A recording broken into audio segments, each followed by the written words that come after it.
Ritika Patil, and I'm a research intern at the Institute of Chinese Studies, New Delhi. It is a matter of great pleasure to extend a warm welcome to all to another edition of the ICS Wednesday seminar titled Gurudev Rabindranath Tagore in Shanghai. According to the records from the Shanghai Municipal Archives Bureau, Gurudev Rabindranath Tagore visited China in April and May 1924 and again in March and June 1929, with stops in Shanghai during each of these trips. Tagore's lifelong friendship with Shanghai-based poet Xu Zhimo led to a unique connection with the city. The book Rabindranath Tagore in Shanghai was a joint publication by the Shanghai Municipal Archives Bureau and the Consulate General of India in Shanghai to commemorate Tagore's 150th birth anniversary. The photographs and materials collected for the book were later featured in an exhibition that traveled to several major cities in India.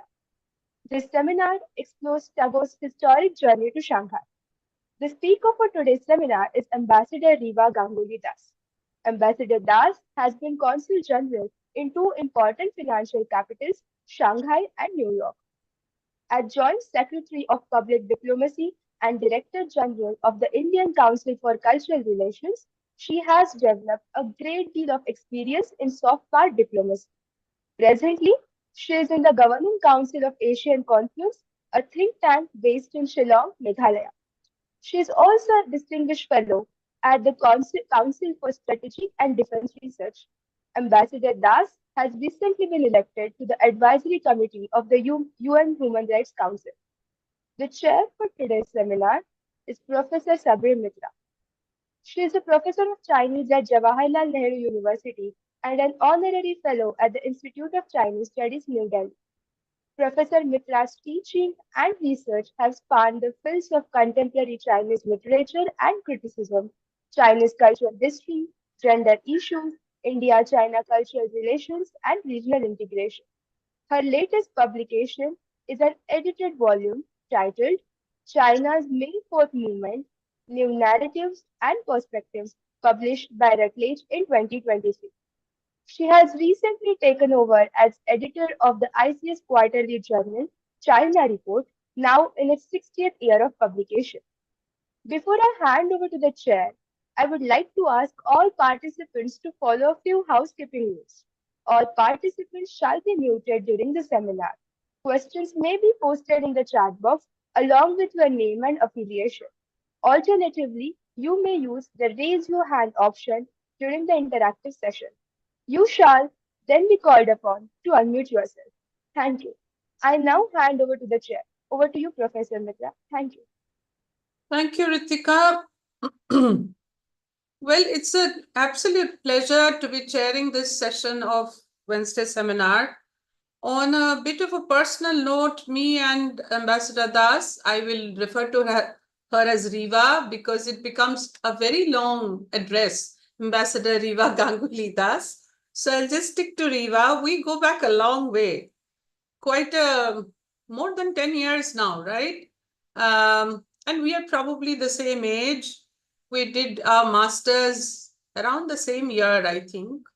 And we have had a very interesting association through our Encyclopedia of India-China Cultural Contacts, which is not been in the public domain much, but a lot of hard work by the diplomats of the Ministry of External Affairs on our side, our experts, and the Chinese experts and Chinese counterparts had gone into the preparation and publication of that encyclopedia. And in fact, today's theme, if I may say so, falls really very, very clearly in the category of cultural contacts in the 20th century, the modern contemporary world that we were coming to terms with at a time when the colonizers were gradually withdrawing at the face of very strong opposition and struggles by various peoples of, let us say, Asia. So that is one aspect of that I wanted to highlight. The other was This paper was actually supposed to be presented in the conference that we had on September 24th this year to mark the centenary of Tagore's visit to China in 1924. So exactly the other aspect, which is very important to highlight, is that we are looking at this presentation and we are very eager to hear Ambassador Riva Ganguly Das at a very interesting juncture where I think scholars and even ordinary people across on both sides of the Himalayas have been talking about Tagore, who transcends all the other challenges that the two peoples may have faced. So over to you, Riva, and we are looking forward to a very interesting presentation. Thank you, Professor Mitra, and thanks to ICS for inviting me to present my paper. I was feeling very bad that I could not join the 24th September event due to health reasons, and I'm very glad to have been given this opportunity. My paper is really based on my own personal journey as when I was posted in Shanghai as Consul General. And as you know, diplomats use every tool at their disposal to to do their work. And that was a time when our both our leaders used to talk about Asian century, and how there is enough space in the world for both India and China to grow together. There was a lot of investment happening both from India to China and from China to India, and it was a very different time period. And my discovery of Tagore sort of works well with that. This was also a period when Shanghai hosted the massive World Expo in 2010. So a lot of things were working together when I started my journey in Shanghai. I must also add that Chinese not my language in the in the foreign service we get languages. So I was actually very surprised when I was posted to Shanghai, not having done a posting there before and not knowing the language either. So thanks once again to ICS, and this is a such a pleasure that Professor Mitra Shaburi is chairing this session. And as she said, we go a long way, and I think our we really did some very fruitful work with the encyclopedia. That was very satisfying. So coming, Kaviguru Rabindranath Tagore really, Gurudev as he is called, really needs no introduction. He was absolutely an extraordinary man who led a very rich and full life. His creativity spans poetry, music. He not only wrote the songs, he also he composed the music of these songs. He wrote short stories, novels, essays, letters, and in later life he started painting, and some of his paintings can really be called the earliest impressionist paintings of India. Most of what he has written is in Bengali language. He's translated a lot of stuff from Bengali to English himself, and he's been extensively translated into many languages. And during my journey as a diplomat, I found that Tagore tends to get retranslated again. A lot of people who translated Tagore in the 20s and 30s from English have actually learned Bengali and translated him again. So that particular body of work has always fascinated me. um, Mine is, as I said, it's a practitioner's journey, and it was delightful. The various connections of that I discovered that Tagore had, particularly with Shanghai. So as I started my term in Shanghai around 2009, I got to know that Tagore had. I mean, we all know that Tagore admired China. He visited both China, Japan, and but I was not aware of his his visits to Shanghai. And after my arrival A journalist very excitedly came and met me one day and said that while he was walking back from somebody's home at night one day, he found, somebody pointed out four lines of Tagore's poetry written on the wall of a place called Siming Village. And he started his research from that, and he sort of took me to see that wall where Tagore's four lines from Tagore were written. There was a plaque on a wall.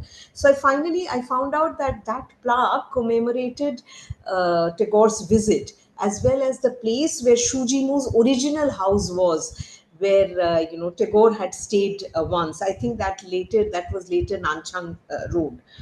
Uh, Tagore had a very deep friendship with Xu Zhimo, who was himself, he was born in Zhejiang, and I was very privileged to visit Xu Zhimo's house also.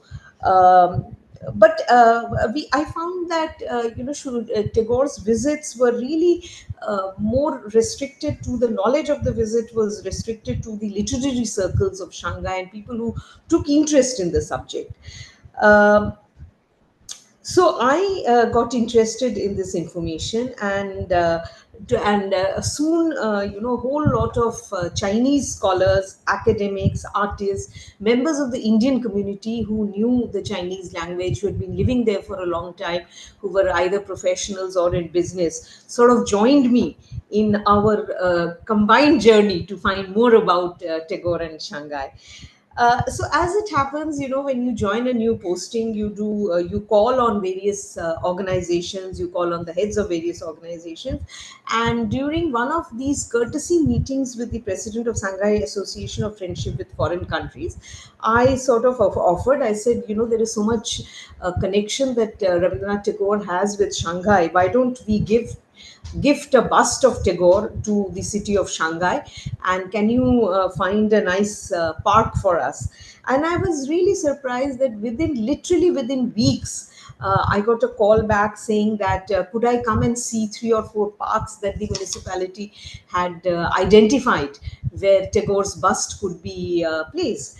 So naturally, we were very enthusiastic. I and my team of officers, we went and saw some of these parks. Meanwhile, I got a very positive feedback from Delhi, ICCR, Indian Council for Cultural Relations, very generously sort of offered to donate a bust of Tagore made in bronze by the very famous sculptor called Gautam Pal, and very soon the bust was with us.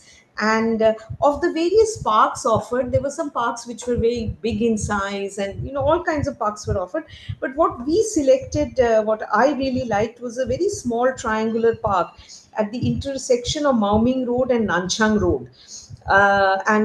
We selected this because, as I mentioned, that Xu Jimo probably lived in a house on 11 Nanchang Road, where Tagore stayed during his second visit, the 1929 visit.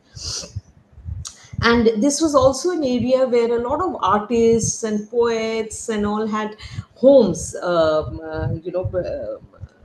in the 30s, 20s, and so this was a very kind of literary kind of a place. And this intersection is actually parallel to Nanjing Road in Shanghai. So you can imagine what a busy street this was, and what a wonderful park was given to us. Even though the park was small, I thought this was a really the most appropriate place to place Tagore's bust.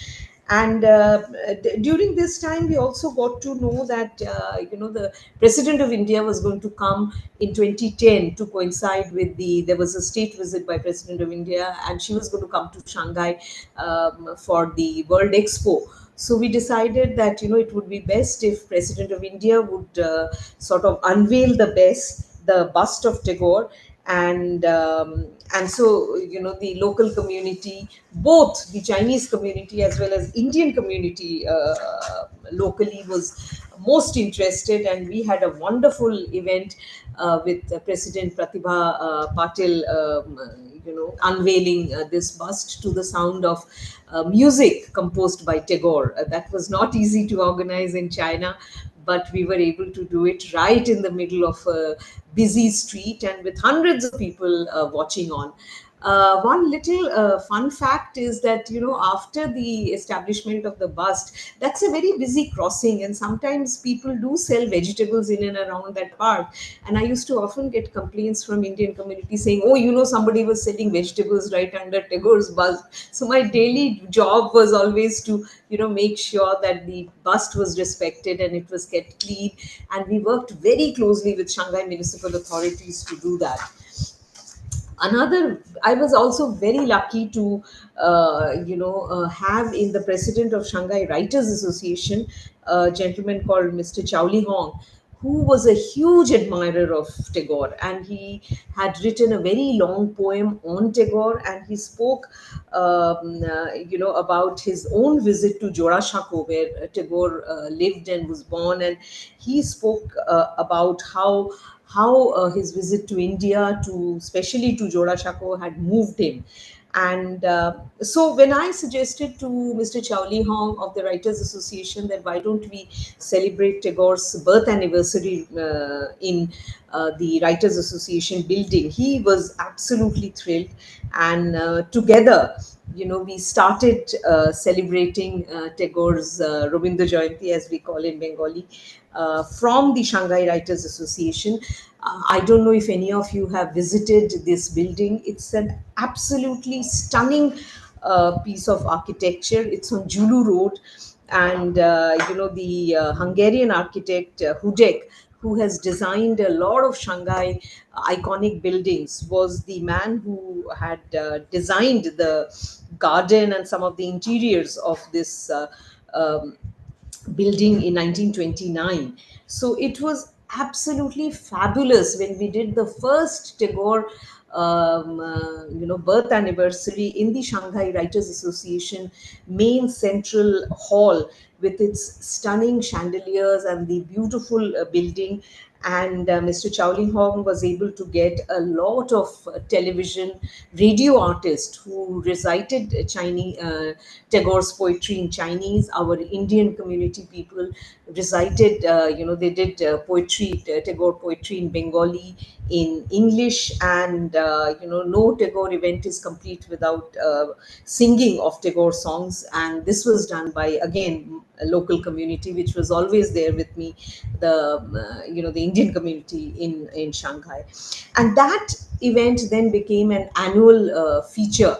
And every year in May, the first week of May, but coinciding with Tagore's birthday, we would celebrate Tagore's birthday in Shanghai, in Julu Road, in the Shanghai Writers Association. Meanwhile, Shanghai World Expo was upon us, and as you know, it was a very, very big event. India had a very big pavilion, and world leaders were, everybody around the world came out. As I mentioned, our president came, but much later. So the Shanghai World Expo was inaugurated on 1st May. And on 8th or 9th May, we decided that we would start our cultural programs in the expo with a tribute to Tagore and to his deep and abiding friendship, his faith in the friendship between India and China. So our first event at our pavilion in the World Expo was actually Rabindra Jayanti, which again was celebrated by a gathering of academics, scholars, writers, both from Chinese scholars as well as Indian community. Again, a lot of poetry was read, and very interestingly, Donna Ganguly, who's a very well-known Odissi dancer, she was in Shanghai that day because her program was supposed to start the next day. So when she heard that we were celebrating Tagore's birth anniversary, she came and she told me that, can I do a little performance? And, I have done a lot of choreography on Tagore's dance. So, it was really a complete event that we had. And the best part was that this was in the amphitheater of the India Pavilion, which could seat about 1,000 people, and people who were not scholars, who were not academics, people from all walks of life were sitting there absolutely stunned at this amazing Indo-China event that we had organized at the India Pavilion. So that was really very, very satisfying. uh, 2011, as we all know, was celebrated as 150th anniversary of Tagore. Most of the government to government celebrations and official celebrations were held in Beijing. And but when the delegations transited through Shanghai, I took the opportunity, met them, and was able to get them to meet other scholars, so that our work on Tagore's visit to Shanghai, as well as Tagore's thought on India China, was kept alive. We could do some work. In fact, I remember meeting Professor Thanchung during one of these events when he was transiting through Shanghai. The Shanghai Theatre Academy did something very interesting. They staged a production of Bisharjun, Tagore's famous play, in Chinese, and there were three shows. I went for the premiere, and the hall was packed full on every show. It was a fabulous performance, and they did. It was very long, 1.5 to 2 hours, and but I think the students and some of the professionals put up a great show. Shanghai Municipal Archives Bureau, with which I was constantly in touch because I wanted to find more information about Tagore, as well as the library, decided to do an exhibition on Tagore's visit to Shanghai and into Beijing. And they put together an exhibition which actually traveled in India. And those of you who have seen the China room in Joda Shako, I'm sure many of you may have visited the Joda Shako, where there's a China room. Actually, a lot of the material that is there is based on this particular exhibition, which was done in 2011. And most of the research work for the exhibition was actually done by the Shanghai Municipal Archives Bureau. So all these developments led to more and more discussion on Tagore, and a renewed interest in exploring the details of his one major 1924 visit, and in the 1929 visit, when he visited Shanghai twice. He stayed with Xu Zhimo on both the visits. So I then proposed to Shanghai Municipal Archives Bureau whether they were interested in doing a bilingual book on, put all the little facts that we had gathered over a period of time, and if we could put together a book. And the Shanghai Municipal Archives Bureau was very willing to do it. So jointly between the Consulate, Indian Council for Cultural Relations, and of course, such a big project cannot happen without the Government of India's support. We put together a book, which was actually which puts the records, of Tagore's visit. I brought the book along. I'll probably show the book a little later. So, according to the records available with Shanghai Municipal Archives Bureau, Gurudev Rabindranath Tagore visited China in April-May 1924, and later in March and June 29, when he went to Japan and stopped in Shanghai briefly for each of these trips. His second and third visits to Shanghai, that is the 1929 visits, were brief and private in nature. He, however, did attract a lot of attention during his first visit. Our researchers found a lot of information on these visits. Gurudev met many people, both people, Chinese scholars, poets, writers who were deeply influenced by his writing, and most importantly by his poetry. As I mentioned earlier, Tagore had a lifelong friendship with Shanghai-based poet Xu Zhimo, and Xu Jimo had, along with a couple of other contemporary poets, had set up something called the Crescent Moon Literary Society in Shanghai in the 20s. And this was basically based on Tagore's poem called Crescent Moon, which was a poetry about young people. And so the Crescent Moon Society survived for quite a while during the 20s, when the literary community came together to discuss, to have intellectual discussions on literary trends, poetry, etc. Unfortunately, during all my research, I could not get much more information on the Crescent Moon Society, but it is there in most research work. So Zhao Lihong, I go back to Mr. Zhao Lihong, who was the president of Shanghai Writers Association, he he brought in a lot of scholars who had done work on Tagore.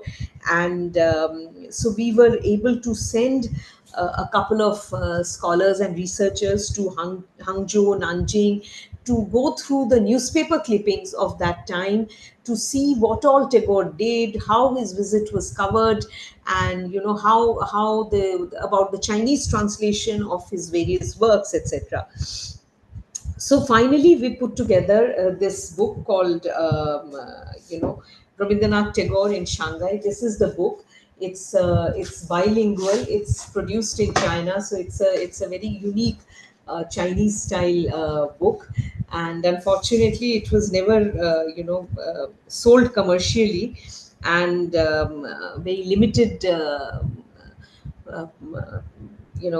copies were printed. But it's a very unique book in a sense. And so it has photographs of the actual hotels, the houses, the rooms where Tagore stayed, the university buildings where Tagore gave his speeches, unique pictures of Tagore traveling around with Xu Zhimo and his wife. And this is like, for instance, little facts like he stayed for on the 12th April, after he arrived in Shanghai. He stayed in a place called Changzhou Villa on Bubbling Well Road. As you know, there was a road called Bubbling Well Road, which is now presently, this is the JC Mandarin Hotel. The JC Mandarin Hotel was the place. I mean, that's the site where this villa existed. He then went to Longhua to see cherry blossom, and there was a welcome reception for him. And apparently, when he was landing in Shanghai, when he was at the port, the Indian community had come, especially, there were a lot of Sikhs who were on security duty. They were in policing duties during that period in the British concession areas. They had come to the port to welcome Tagore. He did some sightseeing, and basically then he went to Hangzhou, and many details about this visit are in this book. Tagore, in the after spending a few days in Shanghai, went to Beijing.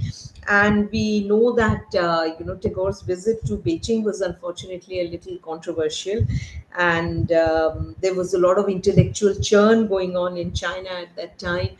And there were a few intellectuals, poets, who, while a lot of people welcomed Tagore, there was also some people who opposed his visit.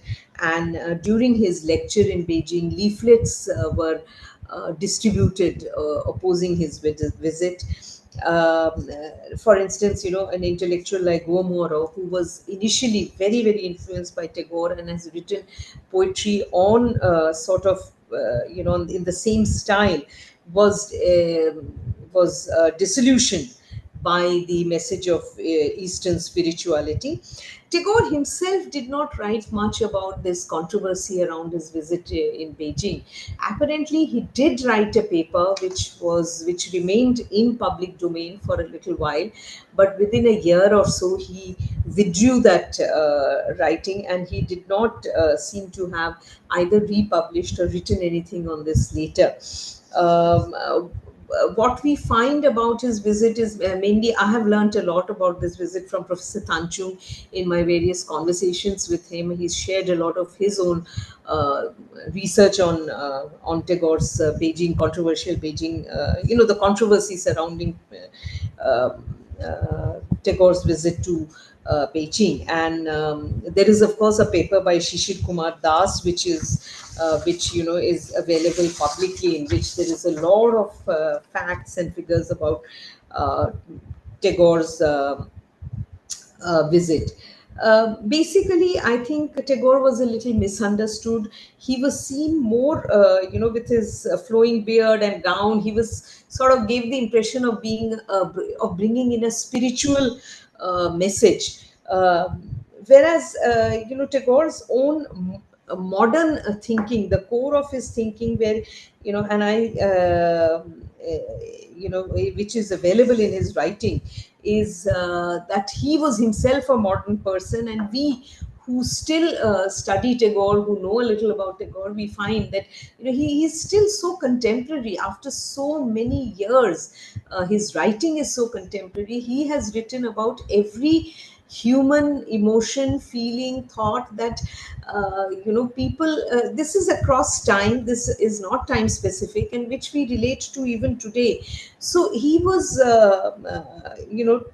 unfortunately, Tagore's whole idea of Asian unity and of Asian greatness was sort of misunderstood by some people, and it was felt that Tagore was pushing for a return to old ways of thinking, of a spiritual way of thinking, which I think clashed with the way the intellectual class in China was sort of discovering the world, because China was really going through a lot of intellectual churn at that time, and they felt that just in the way that they were opposed to conservatism and Confucianism, that's the same spirit which was used to in a way oppose Tagore.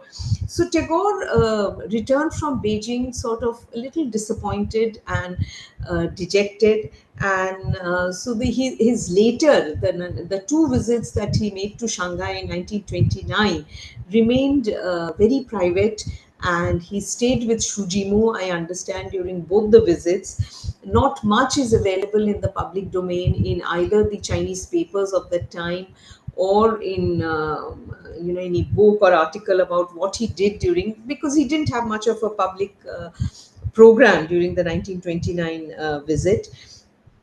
But he kept his relationship with Shujimo was it was a lifelong friendship.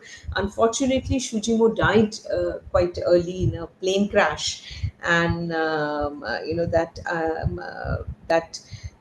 But Shujimo did visit Shantiniketan at one point, and that gave Tagore a lot of pleasure.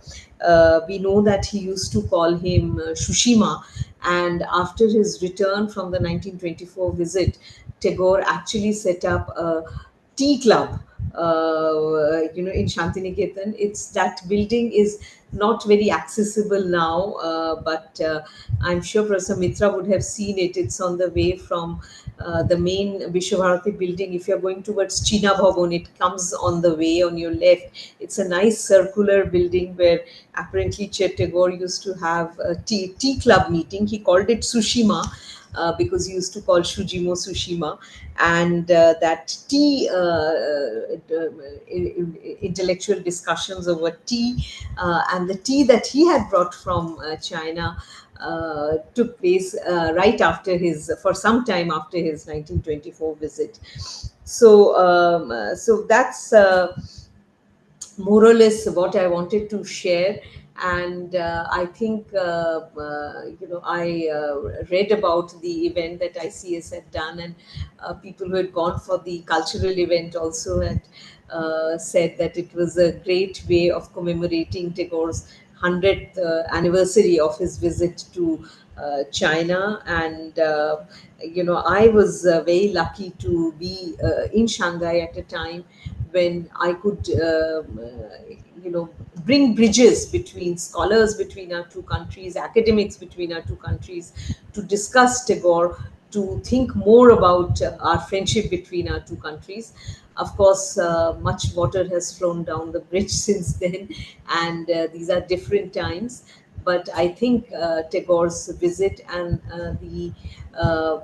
his message, and he's really iconic in China, and there are a lot of people have read Tagore, and even youngsters know about Tagore. So I think that's something which has brought our people together. So with these words, I end my presentation. Thank you. Thank you so much. That was wonderful, and I'm happy that this presentation could happen, because there would have been much more, what should I say, response to your presentation if you were able to present there, because very, very eminent Tagore scholars were all there.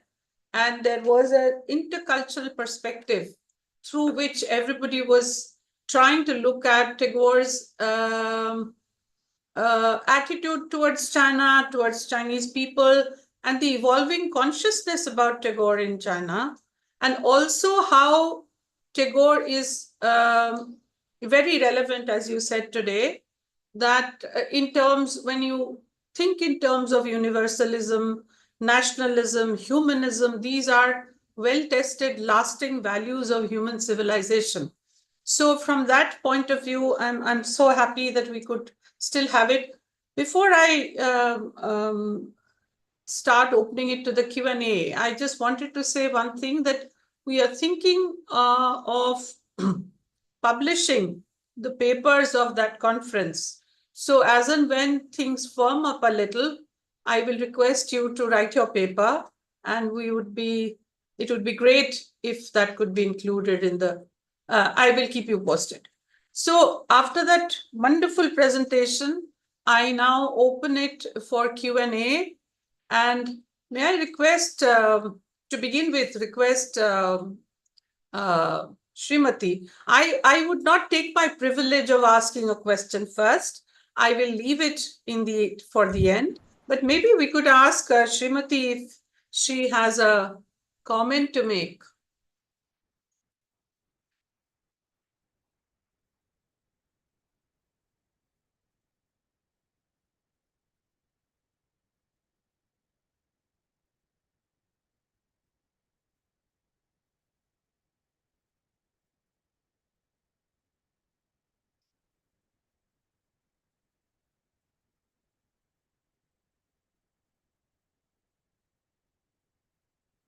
Can you, is the technicality a problem there? No. Just the host has to allow her. Host is working on it. Okay. So Srimati, do you have a comment or a response or some input? Yeah. And the video. Thank you. Thank you so much. Yes. But we can't see Professor Chakravarti. Yes, Okay, that's it's better. not necessary to see me. Yes, it is. Yes, please. Okay, now a couple of questions. The first one is to Ambassador Das, is like you've been to quite a few countries during your career. Did you find this kind of enthusiasm anywhere? Because you spent time during, Tagore's birthday and all that, and Tagore visited those countries, those places. So, if at all there was some interest shown, we'd like to hear that. And the second question is regarding, his comparing his visit to Beijing and to Shanghai. Now, in Beijing, there was opposition to his, lectures. Flags were, shown to him, and flyers were distributed. But Shanghai was the most radical place in China even today. The Communist Party was born there. There was a lot of activism over there. So what surprises me after listening to this lecture is that nothing similar to that happened in Shanghai. So why was that? Maybe both Riva and Professor Mitra can, answer this question. Thank you. That's all. Can I add just one more line? This usage of your word radical, it's a one has to see how, in what context it's used, because I would say that while you may call Shanghai radical, but Shanghai was always in the forefront of progressive movements of China. So yes, in the sense that Shanghai was like, it was the cultural hub. And also political hub. The churning, actually happened there. The Communist Party of China was established there. So all that was happening, true, and this has been happening from turn of the century. We see that turn of the 20th century. We see that when we look at the Chinese history. So I now would like Ambassador Ganguly Das to respond to what Srimati is saying, that how you compare these two visits to these two cities, whether it is a kind of a character of the city's people, or was there something more that we don't know? Thank you, Srimati Professor Chakravarti, for the questions. I think it was more the people.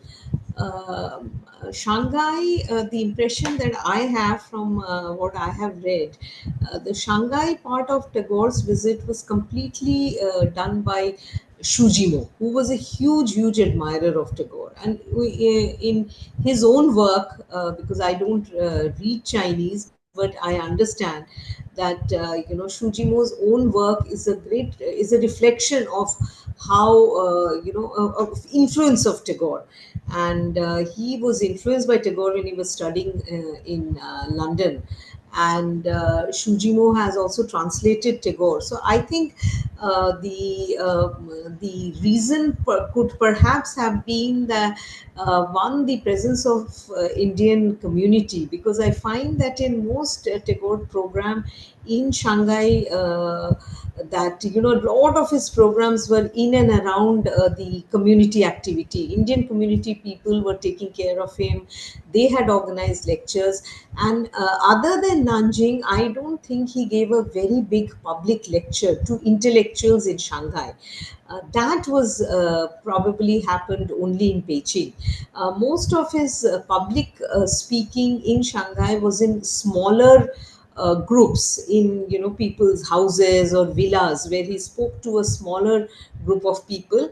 I understand that in Nanjing he did give a big lecture, but that was at the university. So really speaking, his interaction with all strands of intellectuals happened in Beijing, and that is why perhaps that particular uh, group of people or strand of thinking which felt that Tagore brought in too much of Orientalism and spiritualism, and he represented the old that the Chinese intellectuals at that point were rejecting with him. This is my understanding.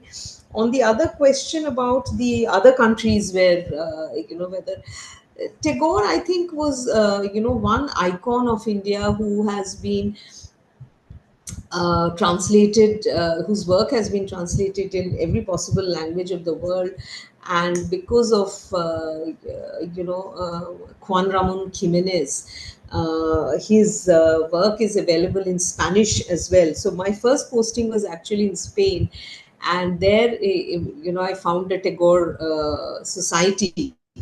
And again, a lot of intellectuals were very influenced by Tagore. And in the Hispanic world, Tagore has a very deep influence. Mainly, Victoria Ocampo's, we can give credit for that to Victoria Ocampo, his lifelong friendship with her, and Juan Ramon Jimenez, who has done the English to Spanish translations, because a lot of intellectuals, Spanish-speaking intellectuals, actually read Tagore for the first time in the French version, as was very typical in those times. I have also done a posting in the Netherlands where I found very deep influence of Tagore, and both in the Dutch community as well as in the Suriname Dutch community. These are all people who migrated first to Suriname, and then after 74, when the Netherlands government allowed them to take citizenship of the Netherlands, a lot of these people migrated, and there was a concentrated group of them in The Hague.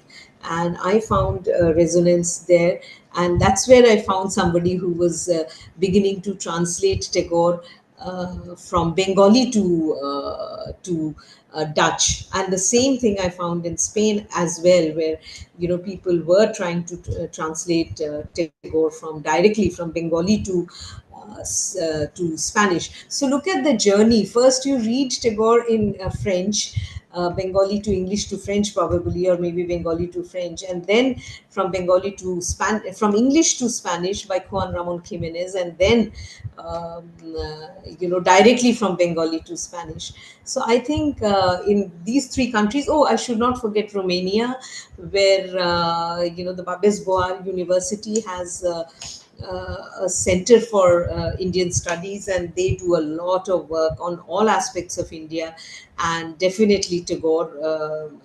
Tagore's work is translated. It's read, poetry reading is done. So there is, but I think in China is slightly different, because the sheer number of works which has been translated, and the fact that I don't know if this is true still, but when I was there, I was told that Tagore was taught in schools. So even school children knew at least one or two Tagore poems, and that I think I have not found anywhere else. I think that left a deep impression on me also, and that's why I pushed the connection that Tagore brought between our two countries. What about I, Bangladesh? Oh, Bangladesh, of course, Bangladesh. Yeah. is a different. It's Of course, a lot of Tagore's work has been written from his family property in Bangladesh. So they have this huge house in a place called Shahjadpur, where famous Tagore works like Postman and all has been written. And then there is Potishore, where again Tagore used to go quite often to do his estate work, and of course Shelai Daho, which is also now in present day Bangladesh. All the properties are very well maintained, including his in-laws' house, which is somewhere near Joshore. And I visited all of them, and of course there's a lot of Tagore. People do respect Tagore. He's the common poet who's composed the national anthem of both our countries.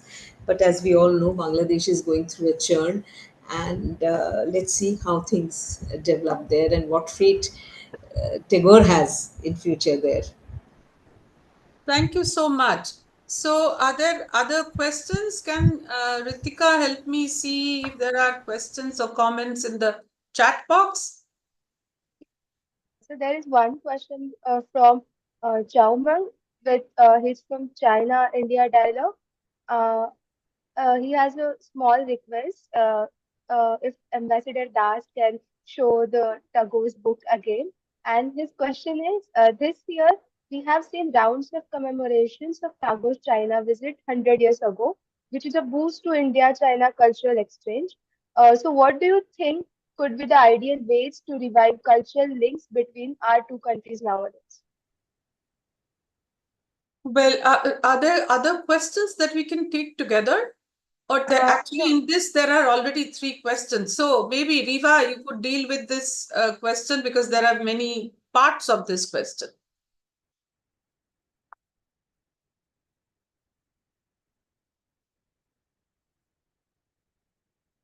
Uh,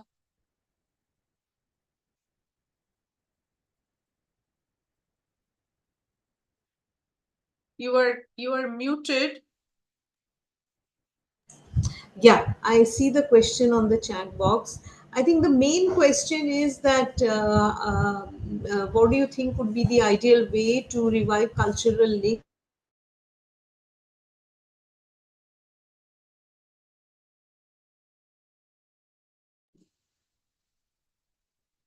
Everybody is muted. What is happening? Riva is muted again.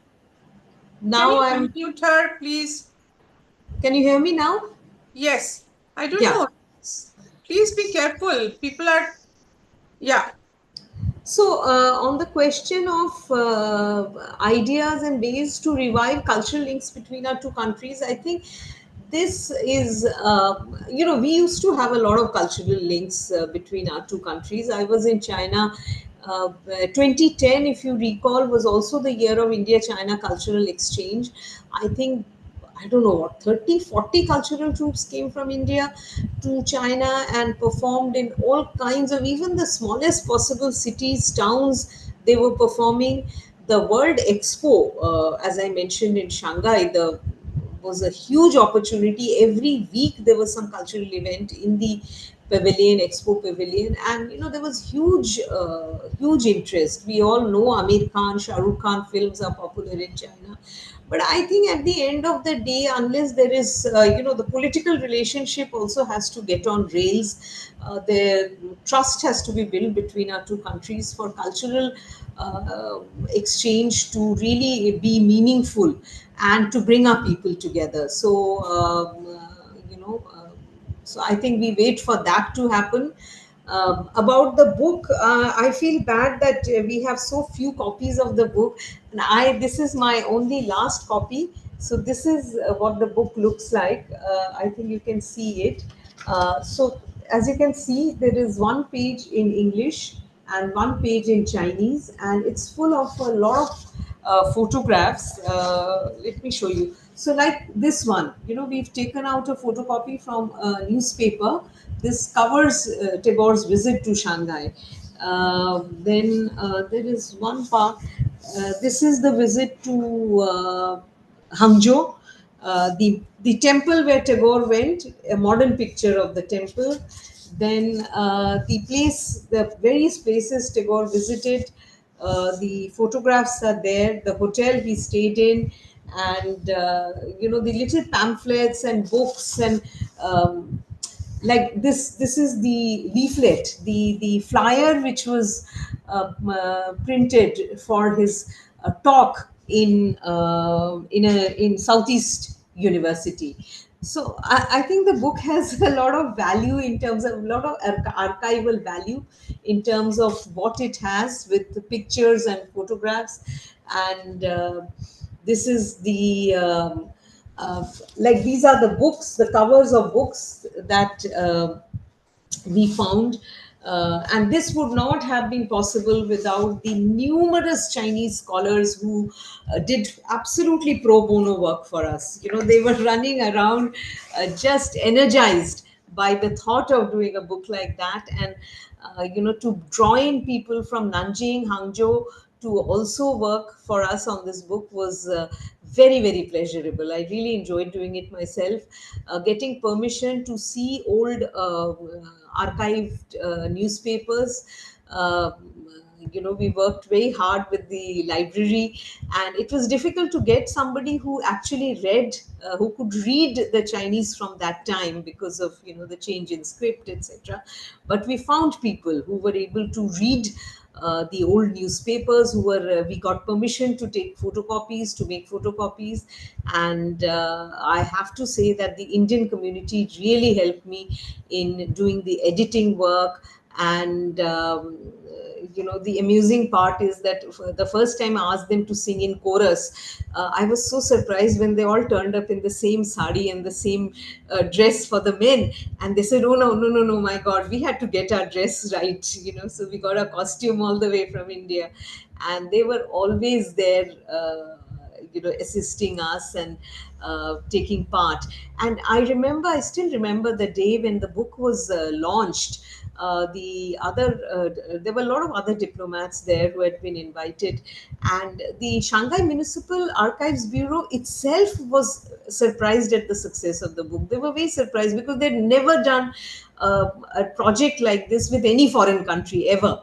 So this was the first ever project of theirs, and the others got very excited that they could also venture into doing things like that. So it was very, very interesting. There were many firsts in this whole exercise that we did. I don't know if I've answered all your questions or not. Yeah. So are there more questions, Ritika? Can you see? No, Professor, there are no more questions. There are some comments. Yes. Yeah. So, as maybe the others might want to also ask, I have a few questions and comments which I thought perhaps the speaker could tell us about. I'm very intrigued about this 1929 visit, which happened in, as you mentioned, that it was kept more as a private visit, and he stopped there twice on his way to and from Japan, if I understand you correctly, because 1929, it's already 5 years after 1924. So all the churning that had happened around Tagore's visit, if I may say so, and the churning that was happening within China had moved 5 years forward. So my question is that, do you have you come across any account of any private mention of any private correspondence where this particular visit is reflected in some way, just beyond to say that there was also an, let's say, a cultural dimension? Of course there was, because he was after all staying with Xu Zhimo. So that is one of my question. The other is really that while we are forever talking about 1924, this one aspect that you mentioned, that he actually spoke in a lot of private gatherings, right? I wonder if anybody from that time, anybody from the Indian community of that time, have survived or left any notes, because I haven't heard any such thing before. So it will be very, very interesting to know if there was anything more, because the Indian community there, as you yourself said, was, I don't know how many of them were the readers and writers of Bengali language, but otherwise they were Bengalis. So was there any excitement about the fact that Tagore had just a few years back won the Nobel, the first one in Asia? So all that, is there any record whatsoever? And the last is a question, which is I've got a very private interest in that question, is that how can we get hold of a copy of the book? I would have said 2 books, one for ICS, one for me, but I'll settle with one for ICS. About let me start with the Indian community. Actually, as I mentioned, most of the Indian community at that point comprised of uh, a lot of them were Sikhs, Sikhs who worked with the British, and mainly I was told later by a colleague of mine that there is a very beautiful photograph of Tagore standing at a doorway with 5 or 6 very tall Sikh security men standing to welcome him in full uniform. So he told me that in and around the Taran area, a lot of houses have this picture, because a lot of people from that area went to China on these jobs. So one particular kind of people were these people. There was another set of people, from what I have understood from, because most of what we've constructed of Tagore's visit was from newspaper cuttings of that time, and whatever went into archives, like that leaflet I showed you, which was kept carefully by the Archives Bureau. The other part were the businessmen, where mostly the businessmen that I found during my stay in Shanghai, that the large part of them were the Parsi. I mean, even the Tatas had a part of their Tata family. Jahangir Tata used to do business in the early days. They had a house in Shanghai. So a lot of the Parsis did business there, and a lot of the the Baghdadi Jews, as they're called, the Sassoon families and all. So there were some wealthy businessmen who were doing business with the Britishers, and who had homes there.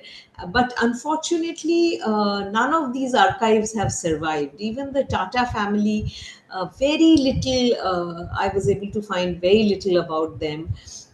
The Sassoons are famous because they've built such huge mansions and palaces.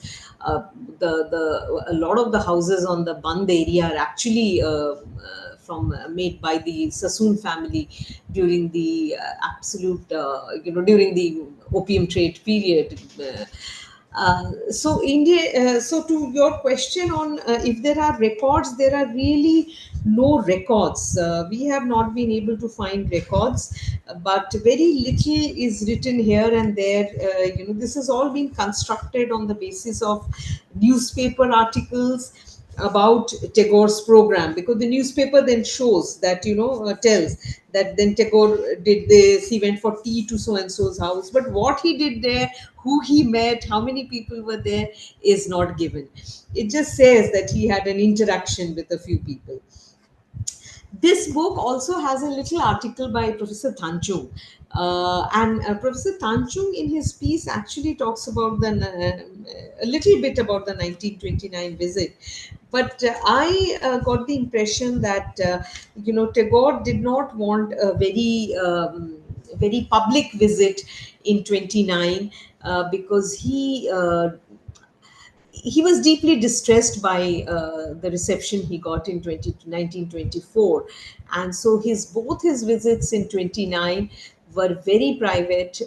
Newspapers have hardly covered it, and he spent most of the time in Xu Zhimo's company in his house on, I think this was the 11 Nanchang Road house where he stayed.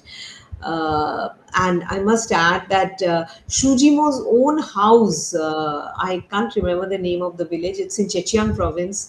The house where Xu Jimo was born has been converted into a Xu Jimo museum, which is full of correspondence between Xu Jimo and Tagore, and the little tidbits of stories that we have about them. And it has Xu Beihong's famous painting of Tagore in his easy chair in Shantiniketan. That a copy of that has been kept there very prominently. So that house, that museum, is actually a tribute to Tagore in a sense. As a tribute to the friendship between these two poets who were, there was a huge gap in age between the two. Xu Jimo was younger to Tagore by several years. So not much information on that account. This book was, unfortunately, I have only one copy left now, but I can leave it here for people to read and have a look, because I would really like people to read this book and Yes, please. That will be see wonderful. That will be most grateful we will be. see what it has. And I wish, if there is a way in which we can get permission to have it printed again, I think that would be wonderful. That would be wonderful. If there is any, because I think it will be very difficult to print Chinese here. I don't know whether it is possible or not, but the English part, I'm sure, could be done. There is the book has the editor was working with Shanghai Municipal Archives Bureau at that point of time, and this was entirely done by the Municipal Archives Bureau, but with a contribution by us. It was a joint production. So as far as Government of India is concerned, I don't think anybody will have any objection on reprinting it, but somebody will have to approach the Shanghai municipal authorities. But since it's printed once, I suppose it's a question Should of be getting the possible. finance Should be to possible. And do it also again. not that many years back. It's just about a Yeah, it's decade more. Uh, yeah. so no, I am very it's very interesting to note that this is my personal perception that Tagore passes through Shanghai again in 1929 on his way to and back from which country? From Japan. Very interesting, because then in 1937, when Japan invades China, it is Tagore who is the one of the first to respond with a very strong set of correspondence with Yone Noguchi. And here he actually talks in terms of how his understanding of one Asia is completely different from the way the Japanese were looking at one Asia, and as they were thinking of themselves to be the what should I say, to be the ones who have to create that one Asia on the ideals of their own understanding of cultural hegemony, civilizational dominance, and other things. So it's a very interesting thing that he passes through Shanghai just a few years back, and in 1937 that happens. But is there any other question? This was just by way of connections. In fact, when you were talking about the Indian community there, all the the Sikhs and the Parsis, and it's interesting in another way. It brings us to the other research that some of our own Indian China studies specialists have done. Professor Kamal Sheel, who is looking at, during the time of the Second World War, or between the two great wars, how Indians, and the other being Madhavi's work on how the Parsis had left a lasting impression on Chinese textile and other things. So it's all somewhere. It's a question of interconnected history, which is so very interesting, and I'm sure there are many threads that we can still continue to explore. So Ritika, are there more questions? No, Professor, there are no more questions in chat box. So as I was saying, that we had a very enriching kind of a Wednesday seminar today, presented by Ambassador Riva Ganguly Das. And I'm hoping that we will really be able to, plan for that volume. And this, your presentation could be very well a part of that volume. Let us see. I'm very hopeful, but volumes are always easy to plan, but very difficult to execute, and within a certain time limit. So with that, I think, unless Riva, you have something to add? No, I just want to thank you and Professor Chakravarti, Shimotidi, and everybody in ICS for enabling me to present this paper. It's been an absolutely wonderful experience for me, and has brought back one nice memories of my stay in China. The one little thing that I tried to do research on, which I couldn't do, I was told that there were 3 to 4 gurdwaras in Shanghai, before 49. I could find only one, and I actually went and saw only one. It didn't look much like a gurdwara, but you could see that there was a space in between, and people would probably pray there. So this was very interesting. This connection. I wish there would be more research on this particular aspect of our connection.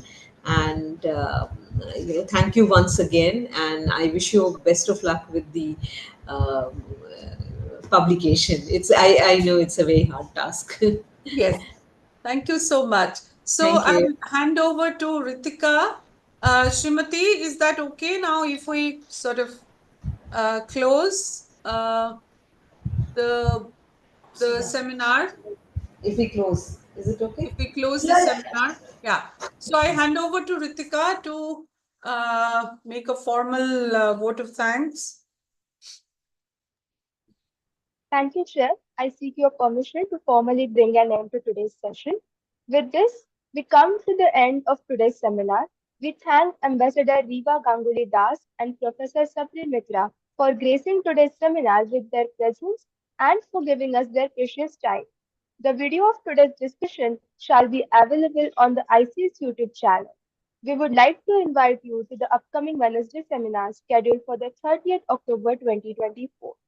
Further information regarding the event can be found on the ICS website. You may also subscribe to our newsletter for regular updates. Thank you for joining us today, ladies and gentlemen. Thank you. Thank you, everyone. I would Thank request